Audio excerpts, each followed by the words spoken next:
예, 두 번째 살펴볼 대지는 콜로라도 대 댈러스입니다.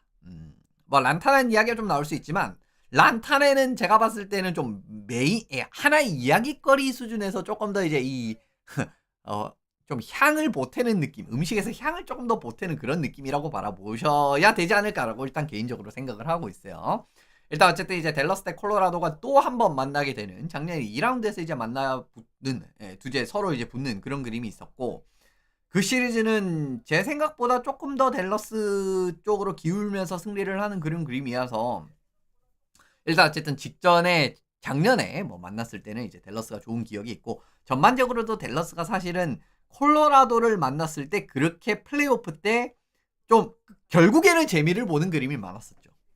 예전에 이제 2020년이었나요? 그때 이제 스탠리컵 결승 갈 때도 그랬었고 아무튼 이제 넘어가 보도록 하겠습니다. 정규 시즌에 3경기 붙었는데 콜로라도가 2대1로 전적은 앞서갑니다. 첫 경기를 댈러스가 승리를 거두긴 했는데 두 번째, 세 번째 경기를 이제 콜로라도가 6대3으로 승리를 거뒀고 트레이드 마감일 이후에 펼쳐졌던 경기에서도 콜로라도가 4대3으로 승리를 거뒀습니다. 물론 이제 이 경기는 조금 제가 봤을 때는 댈러스도 할 만큼 했다라고 봤었던 경기였었는데 콜로라도가 초반에 이제 리드를 많이 벌린 상황에서 이제 이 댈러스가 추격을 하면서 이제 결국은 이거 1점을 딴 느낌의 경기이기는 했었거든요. 이제 그런 그림이었고 사실 이제 3대3 연장에서의 결과는 플레이오프 때 그렇게 많이 참고가 되는 결과는 아니기 때문에 그런 그림을 생각을 하면은 2대1이긴 하지만 좀 근소 콜로라도 우위 같은 느낌에서의 결과가 나오지 않았는가라고 바라보셔도 크게 이제 뭐 틀리지 않지 않았는가라고 말씀을 드리면 좋을 것 같습니다.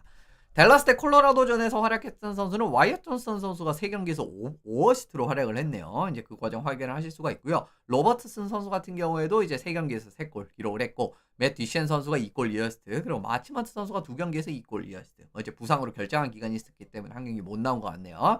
그리고 헤이스 카넨 선수가 2경기에서 2어시스트 올렸는데 뭐 이번 플레이오프 출장이 일단은 뭐 명확하지는 않죠. 아직까지는. 물론 이제 1라운드 중에 이제 복귀를 할 것 같은 느낌의 이야기가 나오긴 하지만 일단 이제 23분으로 뛰면서 좋은 활약을 펼치게 됐고 에사린델 선수가 이제 3경기에서 1어시스트 23분 54초 그리고 토마스 설리 선수가 3경기 출장했는데 뭐 23분 출장을 했습니다. 오틴저 선수가 2경기에 출장을 해서 3.48에 89.6%였기 때문에 오틴저 선수가 생각보다 콜로라도를 상대로는 썩 그렇게 좀 철벽 같은 느낌. 오틴저 같은 경우에는 뭐 경기를 굉장히 고점 경기력은 진짜 이 선수로 아예 뚫을 수 없는 경기력이 나오고 그러지 않습니까? 근데 올해 콜로라도 정규 시즌에는 그런 느낌의 경기력은 나오지 않았었네요. 그리고 이제 콜로라도는 댈러스를 상대로 이제 아르투리 레코넨 선수가 3경기에서 3골 2어시스트 그리고 조나탄 드로행 선수가 2골 3어시스트 왠지 왜 이 다른 팀에서 활약을 해야 되는 선수인 것 같은 느낌의 냄새가 나는 선수들이지만 어쨌든 이 두 명의 선수가 댈러스전에서 좋은 활약을 했습니다. 맥키나 선수도 3어시스트 올렸었고요. 니추시킨 선수도 2경기 2경기에서 2골 1어시스트였습니다. 켈머커 선수 뭐 최고였었죠. 3경기에서 3골 4어시스트. 연장 결승골도 이 선수가 득점을 하는 과정이 있었고요. 23분 43초 그리고 더번 테이프 선수 이제 3경기에서 1어시스트 그리고 사멜 지라르 선수도 1어시스트를 올리는 그런 그림이 있었고 재밌게도 웨치우드 선수가 2경기를 출장을 해서 2.99에 88.2%였었습니다. 한 경기가 아마 게오르기 F였었을 거예요. 그러니까 어떻게 보면은 이것도 아까 이제 그 캐롤라이나 안데르센처럼 블랙우드는 나오지 않았습니다. 댈러스전에. 일단 그 부분 보고 확인을 하고 가실 수가 있는 부분이에요. 뭐 가장 눈에 띄는 선수는 역시 켈머커 선수가 3경기에서 7포인트 정말 압도적인 모습을 보여줬다라는 거 이 부분이 눈에 띄는 그림이지 않을까 싶습니다. 콜로라도는 올 시즌 확실히 정돈된 선수층에서의 유지된 폭발력이 가장 큰 강점입니다. 그러니까 이게 이제 좀 다르게 설명을 하면은 팀이 결국은 이 란타넨 선수를 트레이드로 내보냈을 때도 그렇게 이제 이야기를 했지만 그 GM이 가장 먼저 콜로라도 GM 이름이 갑자기 생각이 안 나네. 예, 콜로라도 GM이 가장 먼저 이제 란타넨 선수를 보내고 난 다음에 한 이야기가 뭐냐면 우리 지금 뎁스로는 스탠리컵을 노릴 수 없다라고 이야기를 했었어요. 그 과정에서 어떻게 보면 올해는 실제로 이제 굉장히 뎁스를 채우기 위한 이제 그런 선수층을 채우기 위한 그런 느낌의 영입을 많이 단행을 했지 않습니까? 근데 그 영입을 단행을 하면서도 유지력이 폭발력이 유지가 됐다라는 게 사실 의미가 있습니다. 근데 사실은 이 뎁스 팀을 구성을 하다 보면은 자연스럽게 이제 이 화력의 균등함을 좀 추구를 하는 측면이 생기기 때문에 예전보다 폭발력이 좀 떨어지는 그런 양상이 생길 수가 있는 거거든요. 실제로 란타넨이라는 자원이 떨어졌지 않습니까?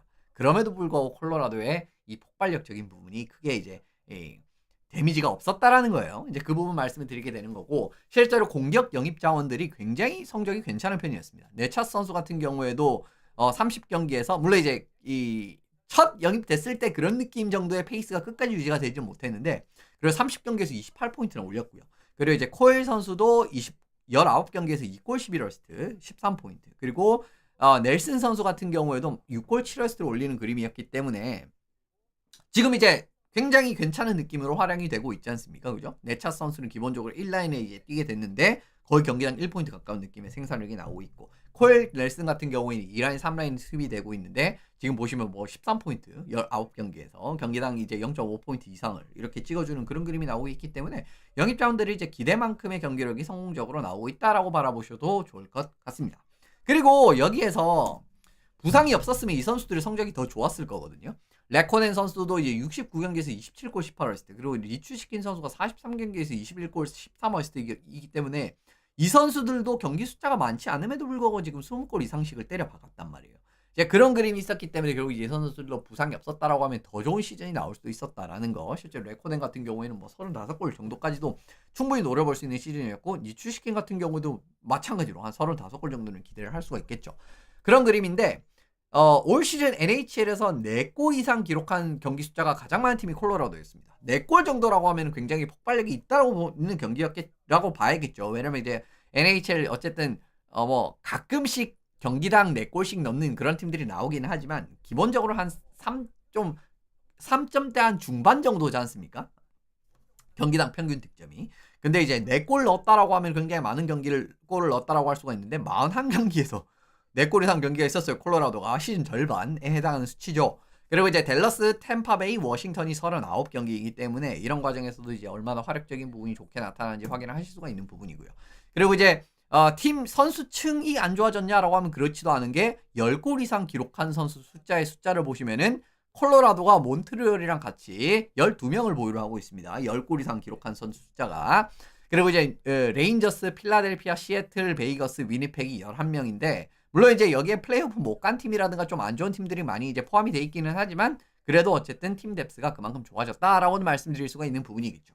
그래서 어쨌든 이 부분 말씀을 드리는 과정이다라고 말씀을 드리고, 그리고 이제 콜로라도의 또 이제 위닝 패턴 중에 하나는 경기가 이제 어떻게 보면은 굉장히 안 좋은 경기예요. 그래서 진짜 막 2골 차로 막 이제 상대방에게 리드를 허용을 하고 있는데 우리 공격은 제대로 풀리지도 않고 막 좀 두드리는데 골이 안 들어가지만 이 팀은 예전부터 좋은 그림이 나오는 게 한 피리어드에서 그냥 박살내면서 이기는 게임들이 나오지 않습니까? 그죠? 뭐 이제 뭐 유구한 콜로라도의 이 맥키넌 체제로 들어온 이후로, 그러니까 란데스코그, 맥키넌, 란타넨 시대 들어온 이후로부터 이거는 사실은 콜로라도의 좀 유구한 특징이긴 한데 그 경기력도 여전했습니다. 솔직히 말씀드리면 콜로라도가 지금 역전승을 기록한 경기 숫자가 리그에서 제일 많아요. 24경기에서 역전승을 기록을 했는데 이 과정에서 리그 이제 가장 많았고요. 위니펙이랑 베이거스보다도 역전승 숫자는 더 많았습니다. 예, 요런 과정에서의 경기력 자체가 많이 나오고 있다. 근데 사실 이거의 가장 큰 근본적인 부분은 스케이팅, 스피드 게임이 통제가 안 됩니다. 이 팀. 상대방들이 아예 통제가 안 돼요. 탑 스피드 39.94km, 상위 1%고 32km 이상 가속을 하는 선수들 횟수도 2,500회 가까이 하면서 상위 1%. 그리고 이제 총 스케이팅 거리 같은 경우에도 6,000km가 넘기 때문에 이 팀의 스피드, 활동량 이런 부분 자체들이 상대방들이 통제가 안 되기 때문에 결국은 이 과정에서 한 피리어드 삐끗 해버리면은 진짜 한 3실점 와르르 해버리면서 한 방에 무너지는, 엊그저께 뭐 맥키넌이라든가 이런 선수들이 빠졌는데도 그 보셨죠? 그 애너하임 전 같은 경기들, 그런 경기들이 나온다라는 겁니다. 이제 그 과정에서 어떻게 보면은 이 가공할 만한 화력 자체가 뎁스까지도 어느 정도는 힘을 받는 느낌이 됐기 때문에 뭐 어마무시한 그런 이제 경기력이 나오고 있지 않는가라고 바라보고 있는 부분이죠. 약점도 있습니다. 5대5 힘이 예전보다 상대적으로 약해졌어요. 사실 콜로라도는 5대5 상황에서도 굉장히 빠른 스피드라든가 트랜지션 게임을 바탕으로서 많은 골을 터뜨리고 그 과정에서도 이제 재미를 많이 보는 팀 중에 하나입니다. 실제로 이제 5대5 상황에서의 이런 아까 이제 SAT라든가 이런 걸 봤을 때는 여전히 콜로라도는 최상위권에 위치를 해 있거든요. 근데 결과값이 예전 같지가 않아요. 지난 시즌에 이제 이 5대5 상황에서 득점을 197골을 넣어가지고 리그 2위에 해당하는 성적이었는데 올해는 이제 165골밖에 득점을 하지 못하면서 리그 14위 중위권에 딱 해당을 하는 성적입니다.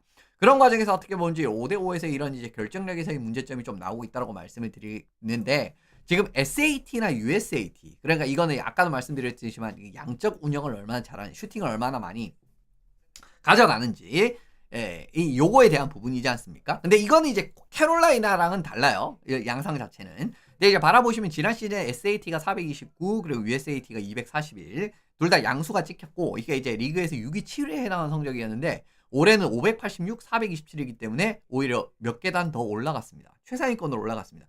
그럼에도 불구하고 지금 바라보시면은 5대5 득점 값은 떨어졌다라는 거예요. 30골 이상 떨어졌거든요. 이런 과정에서 이 5대5에서의 힘 자체가 좀 떨어졌다라는 거는, 이거는 좀 걱정이 돼야 되는 부분이다라고 말씀을 드리면 좋을 것 같습니다. 그리고 또 하나 아쉬운 점이 페널티 킬링이 또 좋은 편이 아니거든요. 리그에서도 이제 중위권에 들어가 있고 79.8%인데, 이게 어떻게 보면 5대5에서의 좀 약점이라 더 맞물려질 수가 있다라는 거죠. 예전만큼 5대5에서 재미를 못 보니까 이런 이제 어떻게 보면은 이 페널티 킬링이라든가 이런 느낌에서의 실점 자체가 조금 더 이제 크게 이제 다가오는 느낌의 결과들이 나오는 케이스들이 있는 부분이고요. 실제로 콜로라도가 쇼트핸디드 골을 실점한 경기에서 16승 15패라는 조금 애매한 성적이 나오고 있습니다. 근데 또 플레이오프라든가 이런 부분에서는 이제 파워플레이에서, 물론 이제 뒤에 말씀드리겠지만 댈러스가 조금은 오락가락하는 그런 느낌이 있기는 있는 팀이긴 해요. 파워플레이라든가 이런 부분에서는. 근데 어쨌든 쇼트핸드 듣고 실점 경기에서도 이렇게 성적이 좀 애매하게 찍혔다라는 거는, 이거는 플레이오프에서 그렇게 좋은 소식은 아니죠. 왜냐면 서부에는 또 이제 파워플레이 강한 팀이 올라가면 올라갈수록 더 많이 만날 수가 있지 않습니까? 실제로 어떻게 뭐 올해 위니펙 같은 경우에도 또 가장 강력한 힘 중에 하나가 파워플레이라고 보셔야 되고, 그리고 이제 뭐 예를 들면 이제 위니펙이 아니다라고 해도 뭐 그죠? 뭐 에드먼턴 같은 팀이 있고, 그리고 뭐 세인트루이스 같이 파워플레이 1, 2라인에서 뭔가 기대치가 다 괜찮은 이런 팀들을 만날 가능성도 이제 좀 생기기 때문에, 결론적으로 봤을 때는 이렇게 쇼트핸드 상황에서 실점을 하는 과정에서의 좀 애매한 결과들이 나오는 그림 자체가 5대5의 힘이 약해진 것과 같이 맞물려 가지고 굉장히 이상한 결과들이 나올 수가 있다. 경기는 훨씬 더 잘했는데 막 결과가 져 있는 이런 결과들이 나올 수도 있어요. 올해 콜로라도는.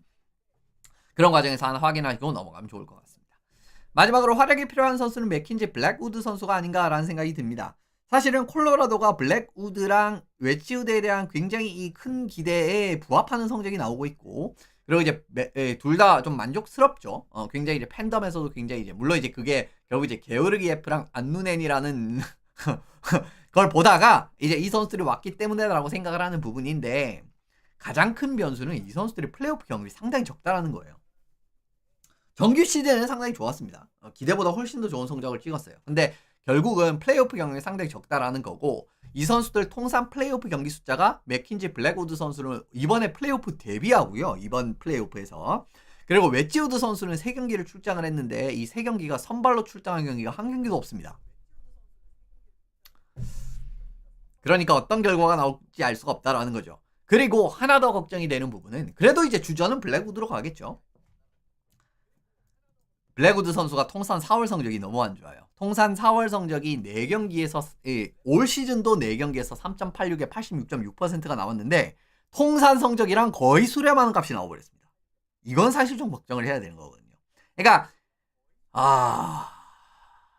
항상 그래 왔기 때문에 올해도 더 좋은 팀에서도 이런 모습을 보인다라는 거는 사실 이건 좀 생각을 해봐야 되는 결과라는 겁니다. 통산도 28경기에서 3.66에 81.9%였었거든요.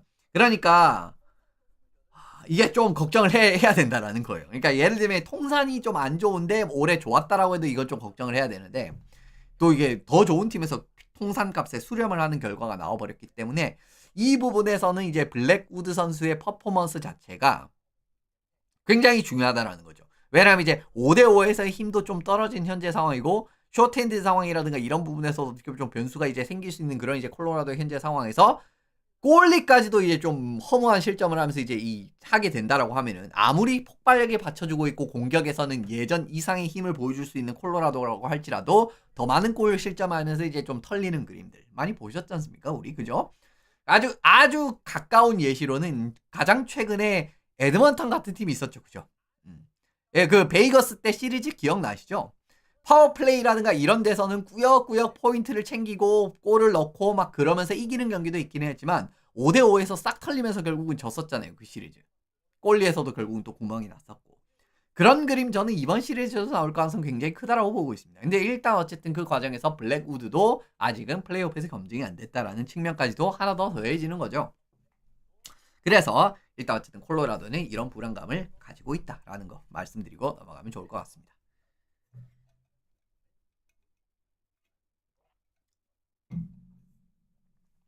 댈러스는 일단 들어가기 전에 부상 변수가 좀 크죠. 이 팀은. 일단 세긴이랑 헤이스카넨 선수의 부상 변수는 어쨌든 아직까지도 미결로 남아있는 상황입니다. 물론 이제 업데이트가 최근에 나와가지고 약간 좀 다른 정보들이 나오긴 했지만 그래도 이 변수는 상당히 큰 변수 중에 하나입니다. 실제로 헤이스카넨 같은 경우에는 지금 이제 시리즈 중 복귀할 수도 있다라는 느낌의 이야기가 나왔어요. 그러니까 1차전은 결장인데 뭐 좀 뒤에 가면 복귀를 할 수도 있다라는 느낌의 이야기가 나왔고요. 그리고 이제 세긴 같은 경우에는 연습에 복귀를 했지만 피지컬 콘택트가 수반이 되는 연습은 아직 하지는 않은 상황입니다. 그렇기 때문에 사실은 헤이스칸이랑 세긴이 언제 복귀를 할 수 있을지 아직까지 명확하게 알 수가 없는 상황이다라고 보셔도 무방한 부분이 뭐냐면 물론 이거는 말을 이렇게 했기 때문에 뭐 당장 2차전, 3차전부터 복귀를 할 수도 있는 거고 헤이스칸이 그리고 이제 세긴 선수 같은 경우 당장 1차전에 복귀를 할 냄새를 풍기기는 하고 있어요. 근데 왜 제가 이거를 100% 신뢰를 하지 않냐면요. 팻 드보어 감독 같은 경우에는 부상 관련해가지고는 업데이트 상세하게 안 하는 감독 중에 한 명입니다. 굉장히 애매하게 이야기를 하고요. 그리고 이제 사실상 시즌 아웃이 확정된 선수도 당장 뭔가 내일 복귀할 수 있을 것처럼 말하는 게 팻 드보어 감독의 플레이오프에서의 그 마인드 게임이라고 하죠. 어떻게 보면은 심리전이라고 하죠. 그런 부분을 활용을 하는 감독이기 때문에 저는 솔직히 말씀드리면은 헤이스카넨이랑 세기는 1라운드에 복귀를 못해도 전혀 이상하다고 보고 있진 않아요. 왜냐하면 이 감독은 항상 그런 느낌으로 블러핑을 치는 감독이기 때문에. 예. 그리고 설령 복귀를 한다라고 해도요.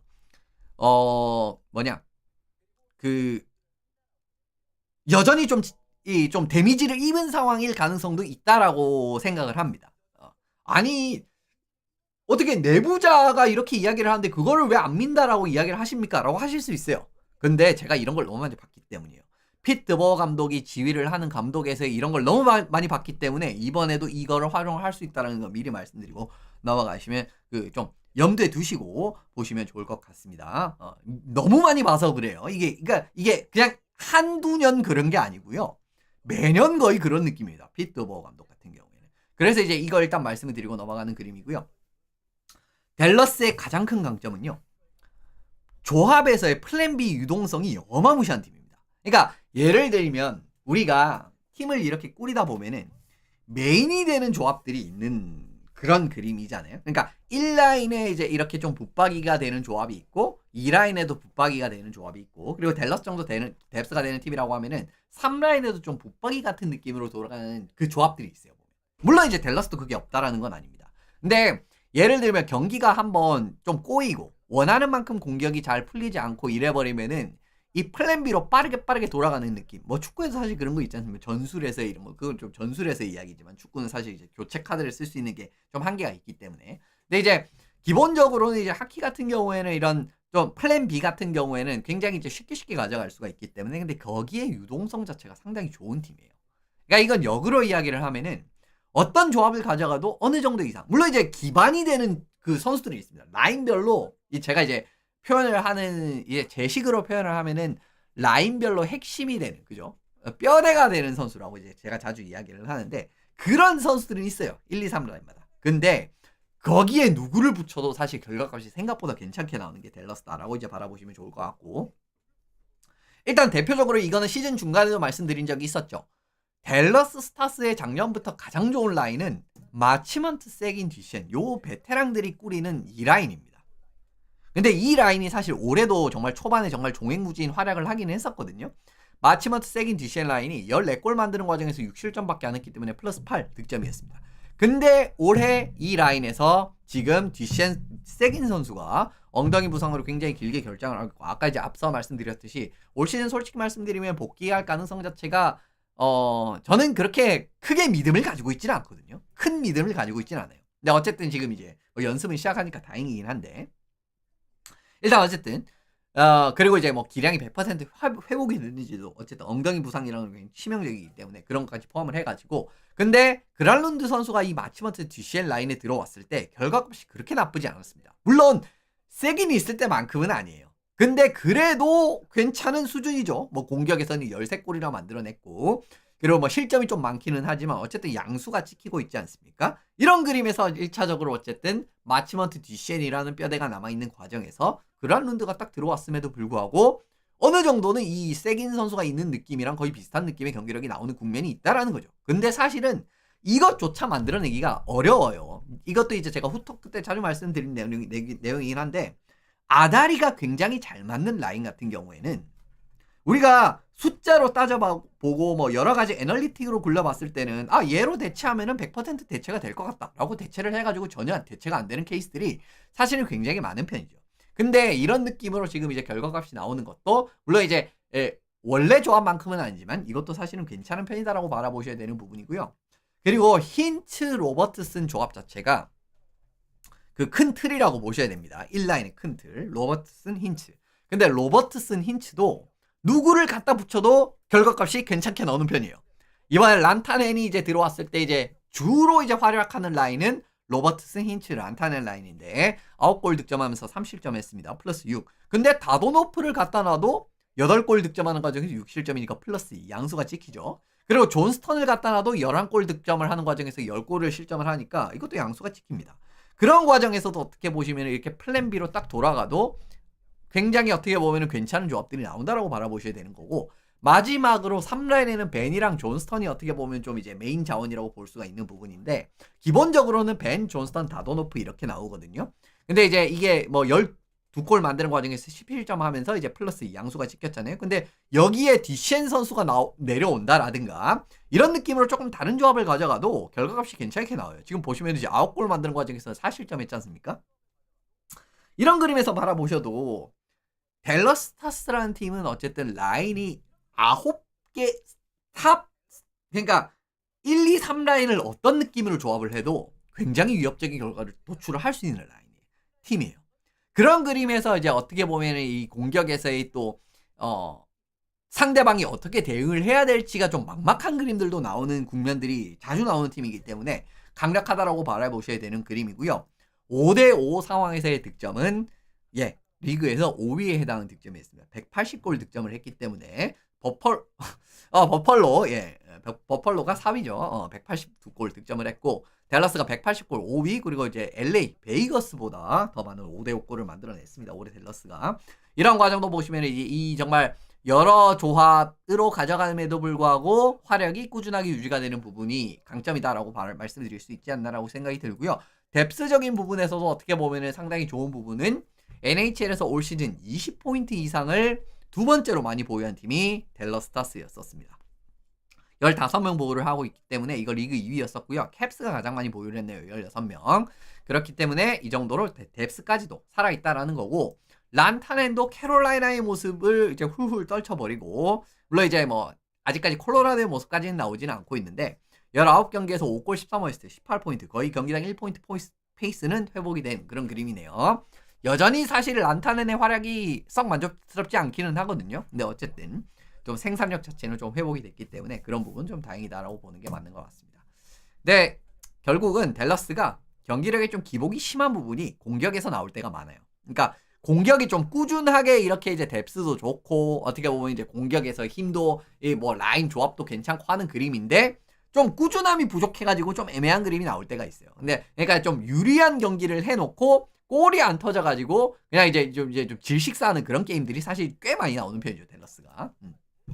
실제로 올해 같은 경우에도 경기 주도권을 좀 많이 가져가는 그런 경기들에서도 뭐 슈팅 수가 더 많고 이런 경기들에서도 20승이기 때문에 이거 리그에서 14위에 해당하는 성적이거든요. 이것도 뭐 좀 애매하다라고 봐야 되는 부분이고 그리고 이제 파워플레이 같은데도 좀 꾸준함이 부족한 경기력이 좀 나올 때가 있어요. 그러니까 작년 플레이오프 때도 좀 생각이 나시겠지만 베이거스 시리즈 14번의 기회에서 4골 좋죠. 그리고 콜로라도 시리즈에서 17번의 기회에서 5번 상당히 좋았습니다. 근데 에드먼턴 시리즈에서 파워플레이 14번 기회가 있었는데 한 골도 넣지 못하게 되면서 이렇게 이제 플레이오프에서도 중요할 때 이렇게 좀 꾸준함이 부족하다라든가 그런 문제점이 나오고 플랜 B로 조금 더 빨리 전환을 해야 되는데 그 타이밍이 좀 늦을 때가 있어요.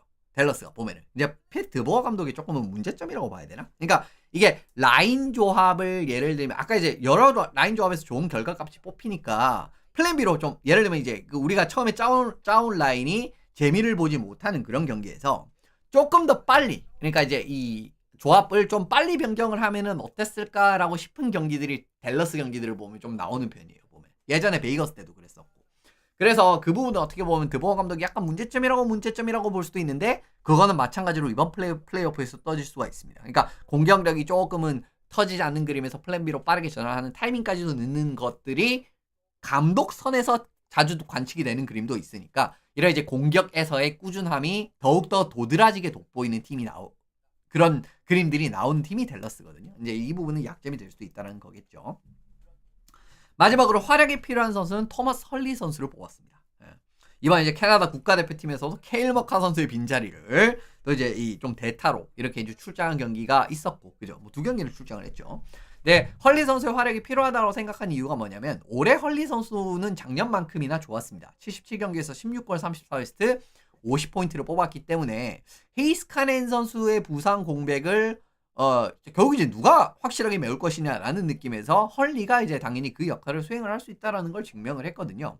근데 작년에도 헐리 선수는 정규 시즌에 좋았음에도 불구하고 플레이오프 때는 거의 보이지도 않았던 경기가 있었고, 그리고 플레이오프에서는 정말 치명적인 실수들을 연발하면서 이제 이 패배의 빌미가 되는 장면도 많이 만들어냈던 게 헐리였었거든요. 근데 올해도 어쨌든 정규 시즌에는 그죠, 별반 차이 없죠. 16골 34어시스트나 15골 32어시스트나 별반 차이가 없지 않습니까? 이런 그림이기 때문에 또 좀 걱정이 되는 부분입니다. 그리고 토마스 헐리 선수도 좀 이제 약간 좀 중요한 상황에서 판단을 머뭇거리다가 좀 안 좋은 결과값이 나온다라든가, 그리고 이제 좀 더 괜히 쓸데없는 리스크를 짊어지다가 좀 위험에 국면한 케이스들이 플레이오프 때 도드라지는 선수 중에 한 명이거든요. 맥킨지 위거 같은 느낌의 어쨌든 그런 그림에서의 이제 문제점이라고 말씀을 드리게 되고, 그리고 또 하나 걱정되는 게 뭐냐면 올 시즌 토마스 헐리 선수가 서부 팀을 상대로 유의하게 포인트를 못 올렸던 상대가 콜로라도랑 베이거스였었어요. 예. 뭐 동부야 이제 한두 경기밖에 원래 한두 경기니까 동부는 사실 이제 또 당장 직접적으로 맞닥뜨릴 상대도 아니고, 근데 서부 팀 16팀 중에서 딱 2팀 포인트를 못 올렸는데 그게 콜로라도가 거기에 껴있었습니다.